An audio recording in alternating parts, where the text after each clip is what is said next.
I turned into a motherfucking butterfly. Yeah, I know that sounds crazy. I realize that sounds crazy. You don't have to tell me it sounds crazy because I know it sounds crazy. But this is what happened, y'all, in my mind.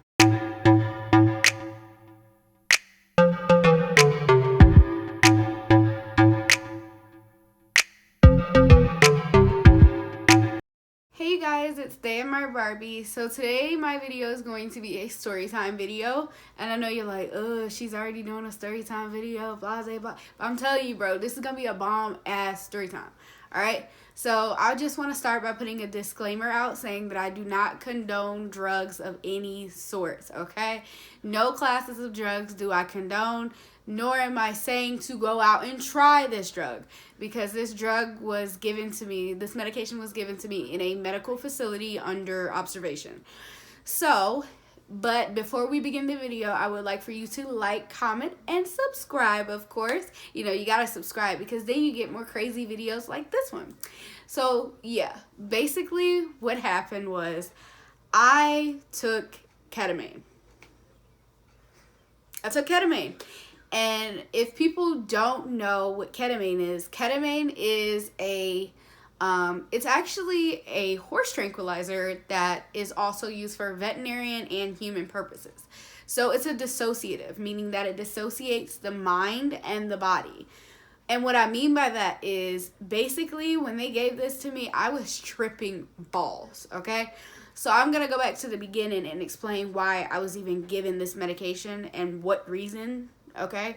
So basically what happened was I have anxiety and I have anxiety attacks, but I didn't have them as much as I did until I got around my freshman and sophomore year at high school. Basically what happened was I was having a sickle cell crisis in my lower part of my legs, and right now we're actually in my room, and I was having a crisis in my room. You know, I wanted to be alone. I came into my room and I shut the door. Now, the problem with that being is I rarely shut my door, and when I do, sometimes it accidentally locks. I don't really care for locking my door because it's just me and my mother here, so I don't really think it's necessary for me to lock my door. And it's one of the doors that has the push button. So it locked, and that's relevant, and I'm going to tell you why later in the story. So I have a crisis. I'm in my room, minding my business, and I start to have immense amounts of pain. It gets so bad to the point where my anxiety level raises because I'm thinking that I'm dying or something. So I begin to have a panic attack. And when I have panic attacks, I freeze, I hyperventilate, I don't know, I'm disoriented, I can't speak. You know, it's just, it's a hard time for me to communicate with people.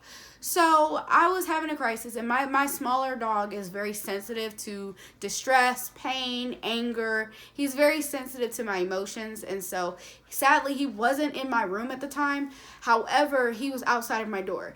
And normally when my dog is outside, he scratches on the door to get in, and I normally let him in. My mom was aware that he was outside, and he was scratching and barking, and I wasn't able to physically get up and open the door because I was having a panic attack. Well, she figured, okay, this is kind of strange that she's not coming and, open the door for Cash. So she comes to open the door to let my dog inside, and the door's locked. She yells at me to open the door, and I don't respond because I can't respond. So she knows something's wrong because girl, my hearing is A1. Like, I can hear people talking shit from 2 miles away, okay? Period. So when she said something and I didn't respond, she knew something was up. So she has this mechanism thing that she can unlock the door from the opposite side. It's called a coat hanger. As simple as that. A wire coat hanger, okay? So she came and unlocked my door. And because my mom is old school, she thinks that a brown paper bag is going to help. When I say it doesn't, it really doesn't, because you're in my face with a brown paper bag and I'm hyperventilating. That's not helping. So sadly, she was trying to help. I mean, I love my mom, but she was struggling, okay? So she didn't know what to do because after like 10 to 15 minutes, she couldn't get me calmed down. So she called 911. Hello? Yo, my daughter's in the room and she can't get up. She's having a panic attack. I don't know what the hell to do. Y'all better come get her, okay? Help. So she called 911. They come, and the first thing they do is ask me to get out of bed. I can't get out of the bed because I can't speak. I'm I'm hyperventilating. I'm having immense amounts of pain. And I'm like, fuck. These people are yelling at me to get out of the bed, and I can't. So my mom says, here, just get a sheet and get her out of the bed. They get a sheet out of my closet, like my laundry closet. Bro, they rolled me on the laundry, like the sheet, and they, used it as like a makeshift gurney because they couldn't get the gurney in my room because, I don't know if you noticed, but my desk is like 0.5 seconds away from going through through my door because of where it's set up. And so they get me out of the house. They take me down the steps of my house, and it was raining. And I knew it was raining because I didn't have any glasses on, and I was just, laying on my back, and the rain is pouring down. So they cover my face like I'm in a fucking body bag to get me into the EMS video or EMS truck. And so once they put me in the ambulance or EMS truck, whatever you want to call it, I start freaking the fuck out because I don't know what's going on. And what makes it even worse is they were told that I had sickle cell, and they were trying to get my pain down to a minimum because maybe that would, relieve my anxiety and pull me out of my anxiety attack. Well, it didn't, all right? It didn't.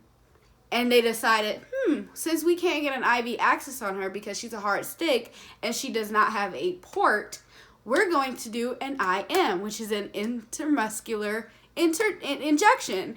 And if you've ever had an IM injection, it hurts like fuck, bro. It hurts. It burns. It makes your arm sore. And so, they pull up my arm or my shirt to see my shoulder, and they put an IM injection of morphine in my arm. Morphine already burns when it's not diluted, let alone in your muscle. Oh my. Boy, I started screaming like somebody had a fire up under my ass, y'all. When I say that shit hurt, bro, it hurt. So I'm screaming, and they, they're getting ready to pull off because it's not working, and they're like, female, 16. This was back when I was 15, when I was 16, and I was still able to go to the pediatric side of Wake Med. Well, they're making their report, getting me on the way to the Wake Med that I go to or used to. And bro, when I say that whole time I was freaking the fuck out, They couldn't calm me down. They couldn't get any answers out of me. And my mom's riding behind us. And when we get there, you know how most times that you go to the ER, if you've ever been, you do not see the EMS workers you don't see the paramedics come through the lobby where other patients are waiting to be seen. Well, the reason why they had to go through the lobby is because somebody, I'm not going to say who because I don't know, but if I did, I would say your name.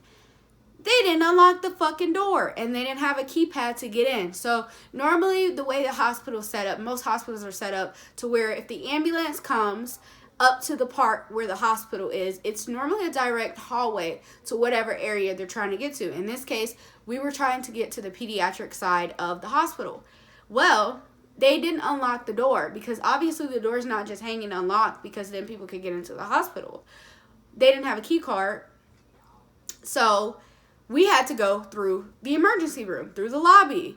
And when I tell you that made things worse, because I have a very big fear of people staring at me when I'm hurting because they're physically there looks like there's nothing wrong with me. And I just hate the way people look at me when I'm hurting.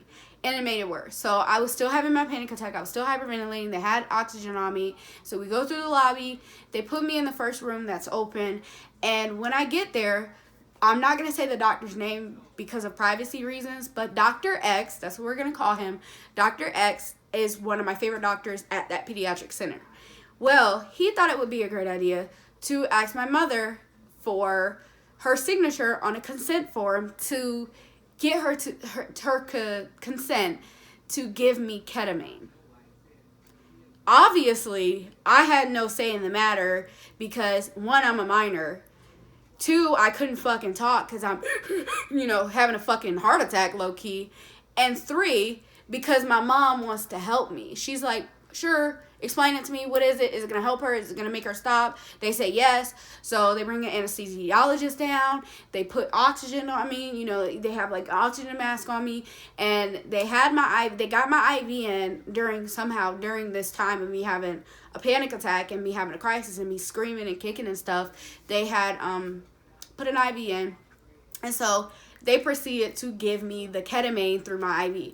Now, me being me, I'm in my mind, I'm still able to have thoughts. And I'm thinking, okay, shit, they're giving me something that I don't know what it is. And it's going through the oxygen and I'm going to die. That's literally what went through my mind. They're going to fucking kill me. And it's going to be because I breathed in this foreign entity. And it wasn't through oxygen. It was through IV. Oh, whoa, man, I'm telling you, that shit scared the fuck out of me. It scared the fuck out of me. So, like, have you ever turned off a TV and it goes static and it's, you know, that's what happened in my brain. Somebody turned the fucking TV off and took the remote, okay? So, when they put the ketamine in me, y'all, everything went dark. Now, I'm going to tell you from my mom's perspective of how I looked during this, but I'm going to tell you first from my perspective of how I felt. So I'm in the hospital bed. They put the ketamine in. It goes dark. And I'm like, oh my God, I died. Yo, I died, bro. I fucking died.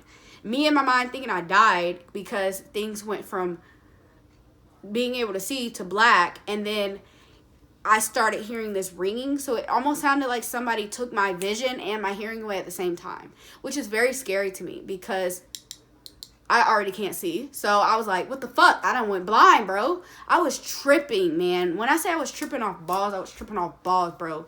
I was tripping. And I started hearing things that weren't there, and I didn't know that they weren't there because I thought I was dead. So I'm hearing my dad say, which my dad isn't dead, he's just not around, so he's dead to me. And I'm hearing my dad say, you're a good girl, you know, I'm sorry for leaving you, blase, blase. Then I turned into a motherfucking butterfly. Yeah, I know that sounds crazy. I realize that sounds crazy. You don't have to tell me it sounds crazy because I know it sounds crazy. But this is what happened, y'all, in my mind. I turn into a butterfly and I start flying, and I'm thinking I got reincarnated into a fucking butterfly. And then in the back of my mind I hear God say, don't worry, I'll take care of you. You're a good girl. You've always been a good girl. I'm very proud of you. And then boom, I wake up and my mom's sitting there staring at me, asking me, am I okay? And, you know, my vision starts to come back. But when my vision comes back, she doesn't look how she normally looks. She's blurry, you know. It was just terrifying.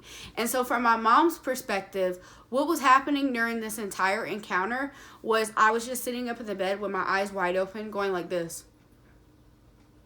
And there were tears, you know, streaming down my face. And I'm crying, but there's no sound coming out. And my eyes aren't blinking. There's just, you know, a reproduction of water or tears. And she sat there, and when I woke back up and I was able to start speaking, because obviously my panic attack had subsided because they knocked me the fuck out, okay? It made me think I was dead. And so I came back and I told her all this, and she was like, what the fuck? Like, you was just sitting there with your eyes open crying. And she told me that Dr. X had came by while that whole ordeal was going on, and asked, do you want me to give her an extra dose because she's crying? My mom said, hell no. She's been sitting in the same damn bed for like 10 minutes staring at nothing, crying. And when she woke back up, she was talking nonsense. So no, I don't want you to give her more medication. I'm letting my dog out. And so basically, I was tripping, y'all. Like, I was fucking tripping. And I had never experienced anything like that in my life. It was traumatic. And I was just like, wow, man. I can't believe. And after it happened, and I was in the hospital for about a week during my crisis and stuff, I had looked up the drug, and I found out that it was a horse tranquilizer, and I found out that people actually do this drug for fun. For fucking fun. My dog is crying. So if you hear him, he's crying. He's crying. I'm so sorry. And basically, I was like, wow, I never want to experience this again. And then, me being as free and open as I am, I actually went into a study where they tried ketamine as far as to decreasing your pain. It didn't fucking work. You know, I didn't have the same experience as I did when I had my panic attack, but man, I don't think that people should do that shit for fun. I don't think anybody should do drugs. Okay, let me just make that clear. But not that one. Don't do that one, because it's a dissociative. It fucks your head up, bro. It makes you see things that aren't there. It makes you hear things that aren't there. And it just made me feel like, damn, there are people that have schizophrenia and other types of schizophrenia that experience, you know, audio and visuals that aren't there. So I can only imagine how those people feel, you know, that whole time while that's going on. And I only had to experience it for a small amount of time. So I can only imagine. This is my dog, Cash. You're spoiled. He's nosy, he's spoiled, he wants attention. But yeah, I hope you liked my story time. Please like, comment, share, and subscribe. And I will be back next time with a new video. Bye!